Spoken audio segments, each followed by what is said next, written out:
Hi guys! So yeah, I was going to talk about this book, which I'm currently reading, but Malin already talked about that book. So I'm going to talk about this book, which is the book that got me into books. When I was little, I had a lot of books.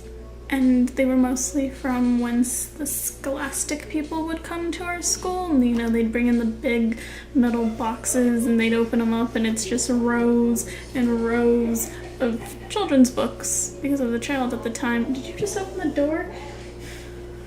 And a lot of them came with like necklaces or free pens and just little trinkets, and so I'd usually get those ones not for the book but for the stuff.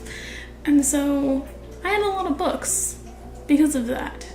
Like, I signed up for the babysitter club fan club thing just so I could get a free camera. So I had lots of books, never read any of them. And then I believe it was 6th grade, we had to do a report, like a legit go out, do research, write your own report. And so we had to go to the library, and we got there, and I'd never really been to a library until then. And so I was kind of just like, this place is amazing!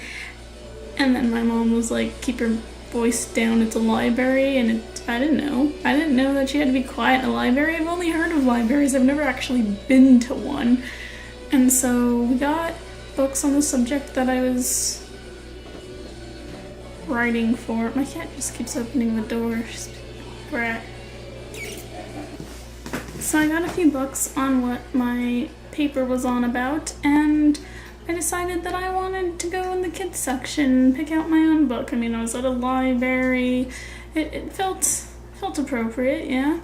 And so we went and we were looking, and we came across this, which is Ray Bradbury's Something Wicked This Way Comes. And my mom was talking about how when she was little, she had seen the movie, and it was a really good movie, so the book must be good. So I took it, and I borrowed it. And I wrote my paper, and I took the research paper, or the research books back, but I didn't take this one. I kept it, and I read most of it, and then I put it down for several years. And we were moving out of my dad's house, and I came across it, and I thought, okay, I'll take this, because I remember that book being good, I just don't remember finishing it.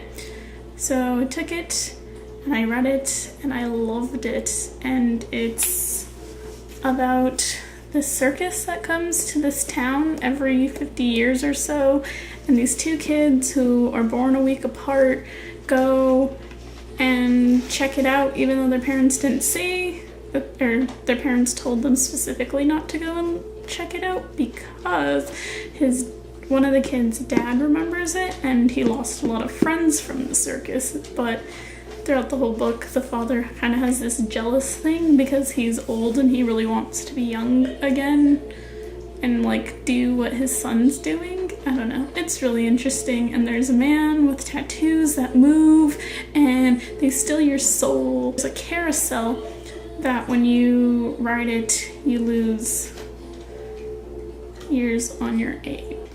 And that book led me to this book, which is actually my favorite book ever. It's Fahrenheit 451. I think it's Ray Bradbury's best known work, and it's so good. Oh, it's really good. And it also led me to this book, which is really good. It's a bunch of short stories by Ray Bradbury.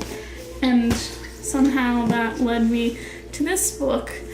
And at the time, I thought this book was amazing. I read this book over and over again for weeks, and I read the other books, and finally, when this book came out, I was like ecstatic, and they were making a movie, and oh my god. And then this book actually turned out terrible, and I kind of just snapped out of the whole vampire boyfriend phase I was going through. And that's when you know something's bad, when it just completely ruins the rest of the series for you. But however, because of that book, I read this book, and this book's amazing if you like lesbian vampire hunters. This one little book is kind of the start of my obsession with books. So yeah, that's my bookstore. I don't know how to end this. Bye.